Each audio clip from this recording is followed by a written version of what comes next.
lagi rame, saling adu pendapat, tapi jangan mengumpat. Bual-bual di warung kopi, sentil sana, sentil sini, bahas semua sisi, jangan sampai emosi. Bual-bual di warung kopi, jangan lupa teguk kopi, yang penting semua happy.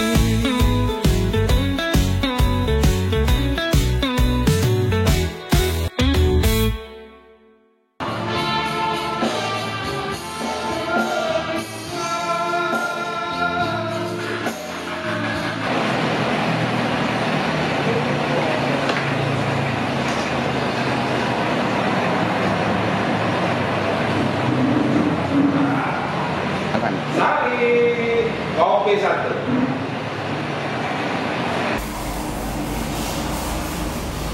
Aduh. Tumben yang anggota belum pada datang. Biasa jam segini udah pada ngumpul. Kita baca-baca berita dulu lah kalau gitu, nunggu yang lain datang. Wah. Ini kok berita korupsi semua. Orang ditangkapin. Wah, kacau. Kalau begini lah kondisinya, ini bisa tumben agak telat. Ini biasa duluan datang di sini. Dari kantor wali kota, Pak Gaun. Oh, apa? Proyek enggak? Pada semua pada dilema, pada mati ketakutan bahasa orang Melayu. Mati ketakutan macam mana itu? Kayak mana lah? Kalau korupsi, tangkap tangan, OTT, semua terjadi di Pekanbaru. Oh iya, baca juga ini berita-berita, nggak cuma di Pekanbaru lah. Tadi aku baca ada di Palembang, Sumsel, kepala dinasnya tangkap tangan juga. Di provinsi juga kemarin. Oh iya, mantan kepala. Ada lagi di provinsi? Ada, ketua PMI kan Riau. Oh banyak. Tapi nanti sebelum kita kopi apa nih, bahas yang agak berat bahasa berat nih, berat. Kopi dulu. Kopi. Saya kan juga bisa juga kopi. Udah langsung pesan kan kami? Udah. Memang udah tahu selera kita. Tanpa gula kan? Tanpa gula. Karena merasa udah manis. Aduh. Ini Sari yang antar. Juragan Mabang mana ini? Nampaknya sejak tambah buka cabang lebih banyak yang sana Juragan Mabang. Kopi dulu.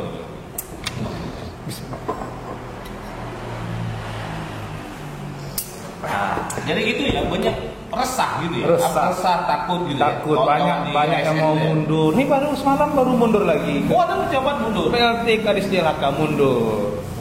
Gara-gara itu juga, gara-gara itu terkait dengan kasus apa? Kita tidak bisa juga menjudge itu gara-gara itu. Mungkin saja beliau sedang punya rencana lain, kesehatan, masalah kesehatan. Kita tahu juga kan, sekarang DLHK sekarang kan sedang marah-marahnya nih disorot. Semalam keluar surat baru, Pak Leman.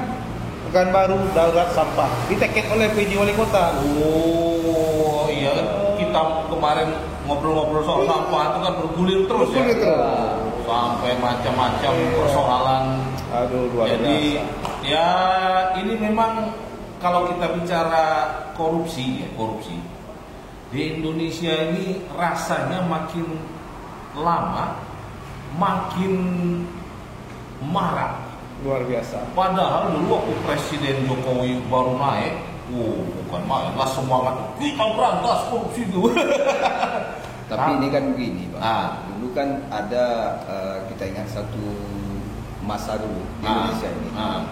Setiap petinggi partai itu mengatakan katakan tidak untuk korupsi, katakan tidak. Ada iklannya ya. Ada iklan tuh. Say no, katakan tidak untuk korupsi. Tidak nolak. Tapi ternyata dalam prosesnya, cuman ini kan berbagai upaya dilakukan oleh pemerintah nih untuk memberantas, dan upaya-upaya ini kan selalu dilakukan. Masuk juga belakangan ini ada pengembangan ada kepala dinas yang kabarnya sudah ditahan sekarang. Itu kan berupaya dari pemerintah untuk menekan angka korupsi ini. Tapi di sisi lain kita tentu harus melihat juga nih, jangan hanya penindakannya saja, tetapi juga harus ada pencegahannya. Itu betul. Ini kan ya nggak tahu lah ya. Ini kan kalau baru awal berganti pemimpin, itu biasanya memang luar biasa tuh. Kalau dalam masa kampung kami itu bersih. Artinya kan ya dulu kan waktu Pak Jokowi baru dilantik jadi presiden, itu kan juga awal-awalnya bagus, kencang, macam inilah. Pak Prabowo baru dilantik ini, itu berita yang muncul setelah 1 bulan beliau dilantik, penangkapan semua. Di Riau ya kita cerita lah ya, kita runut lah, yang menghebohkan PJ Wali Kota dengan Sekda dengan kabak umum PLT kabak umum. Wah, itu memang agak mengejutkan itu kita. Itu tuh namanya kado akhir tahun. Kado itu yang gembira, kado yang pahit ya. Pahit. Pil pahit itu sebenarnya. Dan efeknya sampai hari ini pahit semua. Nah, heboh lah itu semua. Sampai KPK lebih dari 2 minggu sampai hari ini KPK masih Riau. Artinya 2 minggu itu kan membongkar sana, bongkar sini, periksa sana, periksa sini, geledah rumah sana, sini kan. Beberapa kadis juga rumahnya digeledah. Mungkin itu bikin agak down juga perasaan banyak pejabat itu kan. Pikir selesai. Nggak tahu, muncul lagi itu berita. Kadis Kominfo. Kena tangkap juga gara-gara proyek pembuatan konten video. Itu lucu juga ceritanya tuh ya. 3 hari berselang mantan ketua lah pula yang ditahan masalah anggaran hibah. Jadi betul kata Bung Fadil tadi, mungkin suasana inilah mengakibatkan kawan-kawan ASN di kantor itu agak sedikit gamang ketika melakukan kegiatan. Bukan hanya ASN-nya, sampai ke top leader, sampai ke pemimpin pun kan sudah ada surat edaran PJ Wali Kota mengatakan sampai ada Wali Kota definitif tidak ada pengadaan barang dan jasa. Ini apakah karena kehati-hatian beliau ataukah ini karena memberikan kesempatan kepada wali kota terpilih? Tapi terlepas dari itu semua, kita berharap sebenarnya situasi ini tidak dibiarkan gitu. Jangan berlama-lama. Sebab ini kan pelayanan. ASN itu kan pelayanan. Kantor pemerintah itu pelayanan. Rohnya itu pelayanan. Jangan sampai untuk hal-hal dasar pelayanan ini terganggu gara-gara adanya tragedi-tragedi ini. Bagaimana upayanya? Kalau menurut kita, ini kita cerita kedai kopi nih. Harus ada yang sudah tokoh-tokoh kita ini, tokoh-tokoh bukan baru, tokoh-tokoh dari Riau ini untuk turun gunung. Sejukkanlah suasana ini. Chef bukan baru dan Chef Riau. Berilah setawar sedingin ke orang kan. Jadi Pak Leman, kemarin saya ngopi sama kawan-kawan kontraktor. Dan saya pun orang pihak swasta. Takut berinvestasi di Riau Pekanbaru ini. Ketika kami investasi kena tangkap, kan takut lagi ke depannya. Saya pikir tidak pula terlalu apatis. Ekstrim. Kalau kami ekstrim mendengarnya Pak Leman. Harus ada kita lihat bahwa tertangkap tangannya atau terperiksanya oknum-oknum pejabat. Sekali lagi saya katakan ini, oknum-oknum pejabat ini itu membuktikan bahwa pemerintah tidak tinggal diam terhadap ada penyelewengan kebijakan, penyelewengan uang negara. Ini harus kita apresiasi. Berita penangkapan ini kita lihat harus dari 2 sisi, Bang Fadil. Pertama, bahwa pemerintah atau penegak hukum itu tetap bekerja untuk menyelamatkan uang negara dari oknum-oknum yang melakukan korupsi. Walaupun di sisi lain kita merasa miris juga gitu. Kok masih ada yang nekat? Kok masih ada yang nggak takut gitu ya masuk penjara gitu. Padahal kan kalau kita bicara ya yang namanya masuk penjara itu kan nggak enak. Mungkin bagi sebagian orang enak katanya. Makanya ada mungkin lomba-lomba mungkin. Mungkin juga begini. Makanya nggak masuk penjara. Ini mungkin semacam belum adanya efek jerah yang bisa dilihat oleh masyarakat secara umum, terutama di lingkungan pejabat ya. Mohon maaf. Kita tahu kemarin kita baca tuh sampai heboh tuh. Ada kasus sekian triliun, hukumannya ringan. Ya, betul. Nah, ini kan kalau saya orang bisnis nih, kalau saya ditahan 3 tahun, terus setelah keluar saya punya dana cadangan 3 triliun, kenapa tidak kan gitu? Kerja kita banting tulang, belum sampai segitu. Dari pagi sampai malam, pagi lagi. Ya kan kalau macam kita orang biasa. Paling dapatnya berapa puluh juta aja setahun kan? Paling hebat 100-an juta lah. Ini 3 tahun misalnya, ya kan? Atau itu yang 6 tahun, 6 tahun yang kasus timah itu kan? Terus 3 triliun dapat 3. Taruhlah semua 300 triliun yang tersimpan, ya 20 triliun, 30 triliun ya. Kerja siapa? 3 bulan dapat puluhan triliun. Barangkali ini juga yang membuat perilaku oknum pejabat ini belum melihat efek jerah ini gitu. Makanya kita juga selalu menghimbau lah supaya semuanya itu bersinergi menegakkan ini.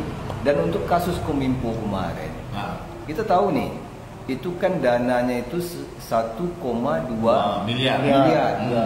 Ternyata yang dianggap merugikan keuangan negara itu 925 juta.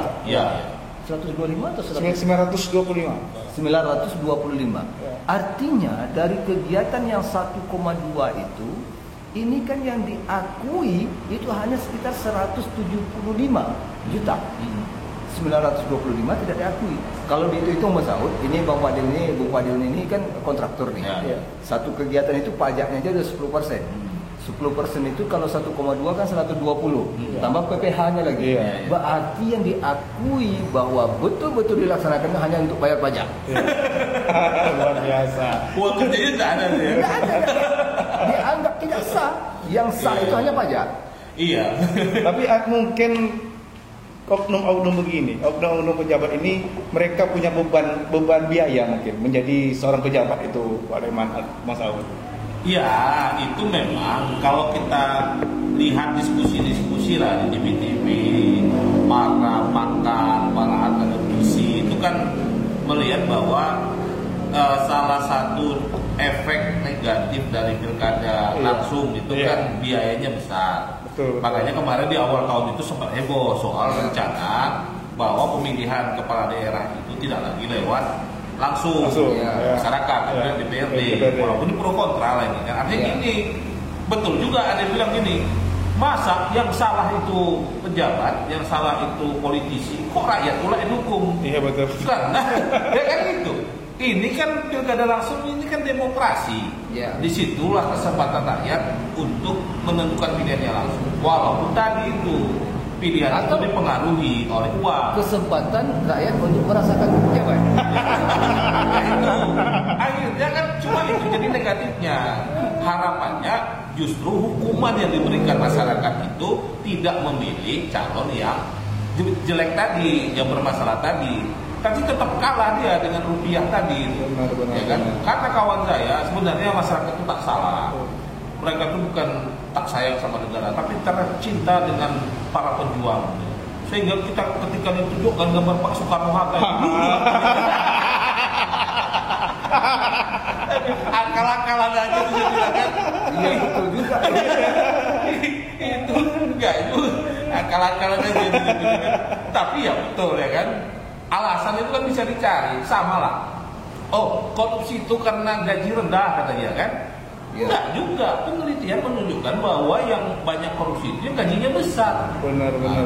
Jadi kalau kata Mahfud MD, Mahfud MD udah tinggi mainnya nih. Pak Mahfud bilang di Indonesia udah habis teori tentang cara memberantas korupsi itu, tak berhasil juga. Artinya apa coba? Oh, cara memberantas korupsi itu dengan tegas. Dirikan KPK. Ada KPK? Iya. Tak berhasil juga. Oh, mungkin mungkin hakimnya kurang diawasi. Ada komisi yudisial namanya. Tetap juga korupsi. Oh, hukumnya mungkin dari sisi aturannya ada MK. Kalau aturannya kurang bagus perbaiki. Pilihkan MK. Enggak juga. Habis teori gitu ya. Iya juga. Tapi itu tadi betul. Saya setuju. Pak Leman bilang ini semua kan harus sinergi. Ya. Semua harus satu pemahaman. Kalau oke lah ada jaksanya udah sungguh-sungguh, polisi sudah sungguh-sungguh dituntut pasalnya yang maksimal, hakim tidak, ya kan? Akhirnya tadi kasusnya, polisi rendah, akhirnya nggak jerah. Oh, jaksa serius, polisi serius, hakim serius juga, kasih hukuman tinggi. Di lapas, kong kali kong. Kamar sel, macam hotel, macam mana? Jerah kan gitu kan? Jadi sekali lagi untuk kasus Pekanbaru lah ya. Pekanbaru kita balik lagi. Kita berharap juga kawan-kawan di APIP, audit internal ini juga harus. Itu ada apa kita tadi? APIP itu yang di inspektorat. Oh, inspektorat ya. Inspektorat itu betul-betul melakukan tugas pengawasannya, pendampingannya terhadap kegiatan-kegiatan yang dilakukan oleh kawan-kawan ASN. Berikan garansi kepada mereka bahwa mereka akan ikut, sehingga kawan-kawan yang tadi nolak kata Bung Padil tadi, yang takut, yang gamang-gamang, dengan adanya mungkin dukungan dari APIP memberikan advice, mungkin bisa jadi kembali lagi, bersemangat lagi. Dan juga PJ Wali Kota tadi menghimbau penundaan pengadaan barang jasa bukan hanya kena ujuk-ujuk muncul seperti itu, tidak. Ada edaran dari Menteri Dalam Negeri kalau tidak salah saya, untuk tidak jor-joran. Tetapi untuk pelayanan dasar, untuk kebutuhan rutin itu tidak apa-apa. Jangan pula dibuka, ditutup kerannya rapat-rapat betul sampai untuk beli kertas minta ada. Makin kelabu nanti. Makin kelabu. Tapi ya ASN saya pikir tidak perlu terlalu khawatir lah ya. Kalau untuk kawan-kawan yang pemegang kegiatan sepanjang itu sudah ada juknisnya, sudah ada juklaknya, sudah ada susdurnya, pedomani itu, saya pikir tidak akan sampailah sejauh itu efeknya gitu. Tapi itu perlu komitmen dan ya sebenarnya itu tadi kalau kata Pak Mahfud tadi, karena teori itu tadi sebenarnya teorinya tinggal satu lagi, tergantung niat pemimpinnya, ada yang niat presidennya, niat gubernurnya, niat wali kotanya, ya kan? Karena kan sering kali persoalan ini saya punya banyak teman juga lah di ASN, Pak Leman, banyak yang alim-alim di masjid, ya kan, celana cingkrang itu banyak gitu. Artinya bahwa mereka menilai bahwa hidup ini nggak cuma soal materi itu masih banyak. Cuma kadang-kadang itu tadi ketika sudah harus memenuhi tuntutan pimpinan, kan itu persoalan. Itu lagi persoalan. Ini kan kita ini selalu berjenjang. Makanya tadi kita singgung soal pilkada. Pilkada perlu biaya besar. Mahal. Puluhan miliar, kalau tak puluhan miliar, ada tak bisa. Kalau nggak ada puluhan miliar, kalau salah calon di rumah lagi. Ada kawan saya nyalek, modalillahi ta'ala, nggak duduk ya. Ada satu lagi modal Pak, modal karaoke Pak. Karena diajak masyarakat nyanyi, berharap memilih. Mana? Main. Waktu itu iya Bang. Iya, waktu karaoke-nya ramai. Ternyata ketika malam sebelum pemilihan itu berubah kiblat. Lupa dia karaoke. Ya itu tadi serba ya lingkaran yang semerawut sebenarnya. Tapi bukan berarti kemudian harus benar-benar putus asa kan tadi itu. Kemudian, tapi juga yang paling penting kan persepsi. Satu yang masih agak rusak itu saya lihat, persepsi kita terhadap pelaku korupsi itu di masyarakat itu kadang-kadang masih dianggap sudah dianggap jadi sesuatu yang biasa. Pernah tuh ada cerita di Riau, ada seorang pejabat kasus korupsi keluar, disambut pakai rombak. Salam. Karena lagunya bukan ya salah. Mana dia dan Jadi kalau soal apa namanya gratifikasi kili. itu orang Indonesia memang luar biasa lah. Ya kalau kita lihat banyak kasus kan muaranya itu pada akhirnya banyak yang sekarang tuh kan ini ya, kalau di Indonesia itu menurut ICW gitu ya, itu kan modusnya paling banyak itu gratifikasi lah, Bagi-bagi fee. Ya. Kemudian markup, ya kan, kemudian fiktif, SPPD fiktif yang di DPRD Riau, kan masih bergulir, kabarnya mau ditangkap juga, tapi tangkapan lah ya. Iya, Pak Kapolda langsung dong. Iya, kata Pak Kapolda kan itu bakal ada tersangka baru kan. Iya. Nah, itu apa namanya? Ya kita tunggu. Jadi ya miris memang Bung Badin kalau kita melihat bahwa kasus ini akan terus terjadi ya memang begitulah, karena zamannya sekarang ini kan istilahnya itu zaman hedonis, orang nggak tahan susah, karena yang ditengok sehari-hari di media sosial orang pamer liburan keluar negeri. Ada seperti pepatah kemarin, ketua kami bilang, pasukan berani mati takut lapar. Dia berani mati, dia takut lapar dia. Ya, jadi balik lagi kita kondisi ini kan sudah terjadi. Ya. Kan baru sudah seperti ini, paling tidak mulai dari PJ wali kota mantan, kemudian sekda mantan itu sudah tertangkap, kemudian baru-baru ini ada lagi kadis, ya. Kemudian bahkan nggak hanya pemerintah ya, di luar itu swasta, kemudian lembaga-lembaga yang justru kadang saya miris itu begitu, kasus yang di LAM itu ya, Riau dan kota sama-sama dana hibah tuh kan, kadang-kadang aduh sama siapa lagi kita butuh. Makanya dalam situasi seperti ini kita berharap toko-toko Pekanbaru, toko-toko Riau itu sekali lagi turun gunung lah. Berilah himbauan misalnya dari segi adat resam Melayu itu tidak membenarkan, tidak ada dalam Melayu itu korupsi ini. Kebijakan-kebijakan Melayu ini harus kembali ditanamkan, disampaikan. Ketua LAM buatlah statement yang menyejukkan. Kalau Ketua LAM sekarang kan, kemudian tokoh-tokoh agama sampaikan itu, lembaga-lembaga dakwah juga. Kita berharap ini semuanya disampaikan ke khususnya untuk di pemerintah kita kan ada kajian setiap Jumat itu kalau nggak salah, Jumat pagi itu. Pakai fasilitas ini untuk menyampaikan kepada ASN itu bahwa yang baik itu akan baik, yang buruk itu akan buruk. Tidak akan pernah bercampur antara yang baik dan yang buruk. Keluar fatwa. Kan itu kata orang-orang pandai kan. Ini kan tokoh-tokoh agama menyampaikan ini. Kalau ASN-nya, kalau pejabatnya bersih, jangan pernah khawatir. Anda itu bersih, jangan pernah khawatir. Anda itu clear, jangan pernah khawatir gitu. Jangan ragu-ragu. Justru nanti ketika dia ragu bahwa dia apakah masuk clear atau tidak, apakah dia masuk bersih atau tidak, justru di sini akan timbul celah. Makanya sekali lagi yang hitam itu tetap hitam. Seperti baju saya.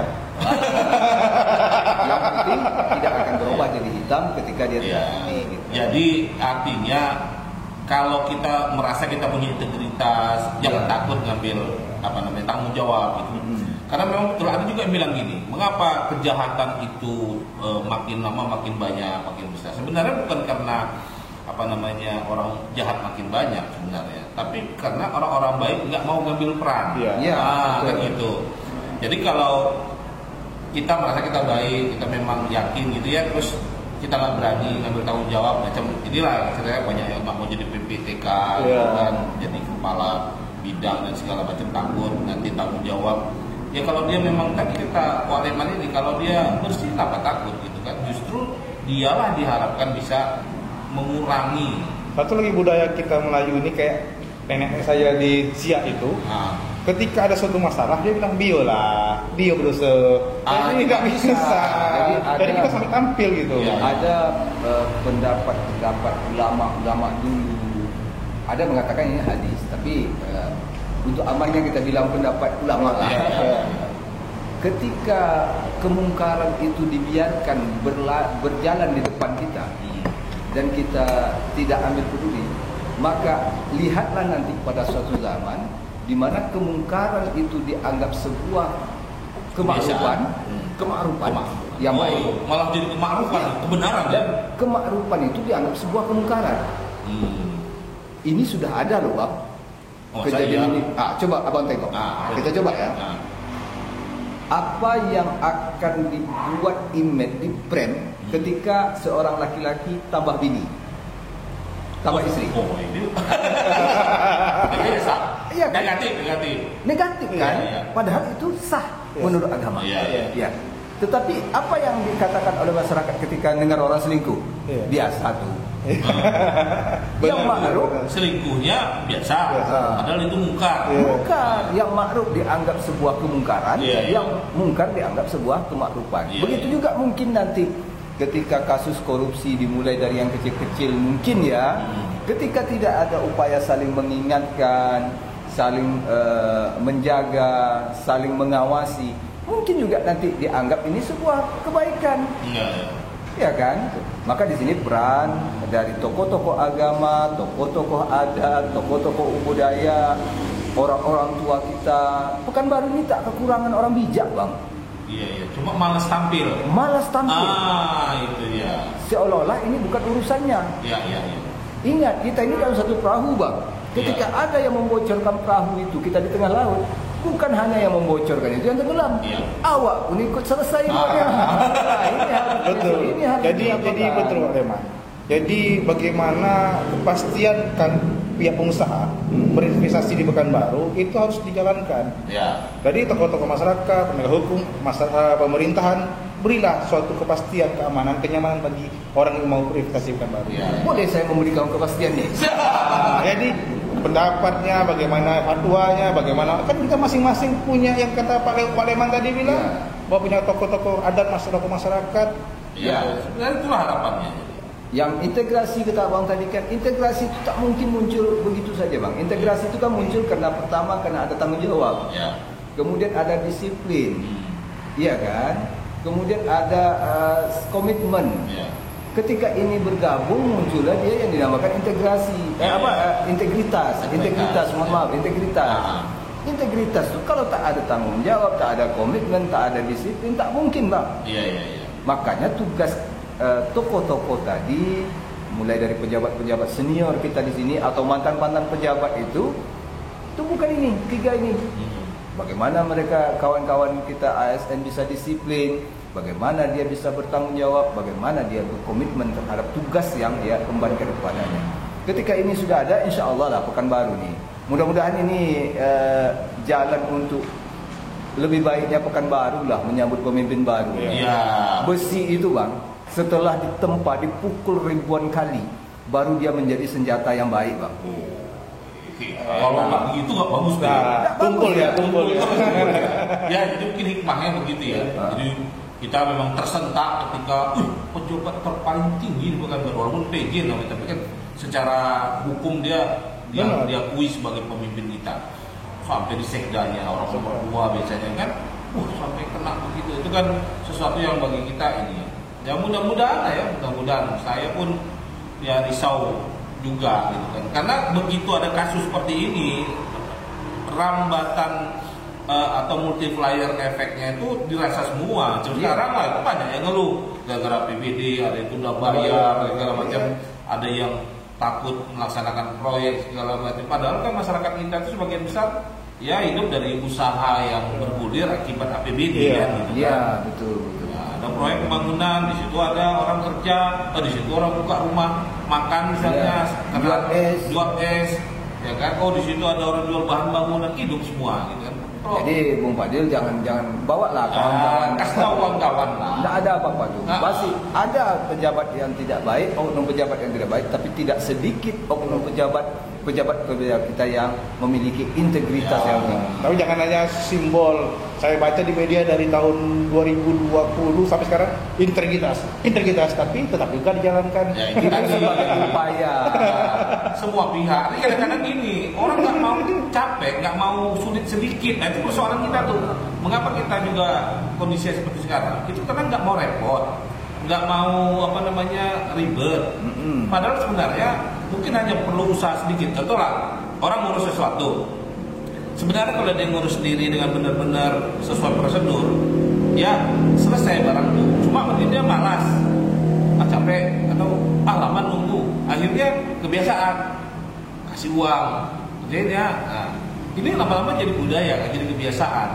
Akhirnya orang yang nggak ngasih dilambat-lambatkan. Padahal dulu mungkin banyak teman-teman di pelayanan pemerintah nggak kayak gitu. Nah, jadi ini yang juga harus diubah di teman-teman pengusaha gitu kan. Tapi saya baca bang, aku bang, itu kan menyuap itu tidak dosa bang. Ini menyuap yang mana? Jadi katakan jangan menyuap yang ada itulah. Betul. Suap itu tidak dosa. Justru yang suap itu tidak ada prosesnya langsung neraka bang. Al-Rasi wal murtasi finnar. Yang menyuap dan disuap neraka. Tak dosa bang, neraka. Nggak ada bahasanya di ayat itu berdosa ya. Tidak ada. Parah lagi. Parah lagi rumahnya. Awak pikir lebih lihat ya. Rumahnya lebih berat persoalannya. Tapi terlepas dari itu semua bang, pertama kita apresiasi lah terhadap APH kita bang. Kawan-kawan ini gimana pun lah ya. Di tengah kritik masyarakat yang segala macamnya, kawan-kawan APH tetap bekerja dengan baik. Dan kita berharap juga masyarakat beri kesempatan kepada APH kita, aparat-aparat kita untuk bekerja secara maksimal. Sehingga hasilnya, kami yakin hasilnya juga untuk kebaikan masyarakat. Kemudian untuk kawan-kawan, masyarakat, ASN dan segala macamnya, tanamkan prem dalam pikiran kita, praduga tak bersalah. Jangan cepat menjas. Itulah. Jangan. Tunggulah. Biarkan proses ini berjalan. Dan sampai kata orang bahasa hukumnya ingkrah ya. Setelah ingkrah nanti kan ada yang berwenang. Kita ini tak ngerti hukum. Kita ini tak paham dengan hukum. Kita ini pandai berbual lah. Jadi kalau dari Amerika sana sampai ke Asia ini sampai Pekanbaru ini khatam gitu bahasa ya. Itu pula pandai bercakap-cakap. Paling tidak keresahan terungkap. Kita berbual di kedai kopi ini kan dalam rangka mengungkapkan keresahan, isi hati. Kalau kita pendam-pendam nanti kita banyak penyakit. Lebih fair nanti. Sakit hati. Tapi mudah-mudahan lah ya. Tapi ini udah siang juga ya bang. Jadi ke apa itu? Karena kabarnya mau nengok kebun. Jadi. Makanya kalau dengan adanya kepastian ini, kita berani lagi investasi di sini. Makanya bang, pekerjaan yang paling baik itu bang berdagang, seperti beliau ini. Apa kurangnya dia? Rumah ada, kebun ada, usaha ada, bini ada, anak ada, selingkuh tak ada tadi. Itu rahasia. Ini main tembak penalti lama ini. Kalau pejabat bahaya. Karena banyak kasus ketika sudah mulai rajin selingkuh, akan berpengaruh pada pengeluaran dan biasanya mengarah kepada persoalan korupsi. Kan? Kan ada yang kemarin disita barang-barang mewah. Yang di sana begitu juga, ditangkap di rumah istri muda. Memang luar biasa. Di sana disimpan uang-uangnya mobil ada. Jadi kalau pengusaha boleh lah. Kalau pengusaha tuh. Tapi harus nih, selingkuh juga. Tadi kata Pak Leman tuh. Jadi neraka. Oke lah ya. Oke. Kami mau apa dulu? Meninjau lokasi. Oke ya. Kalau ada masih sisa-sisa kebun tuh bagi-bagi.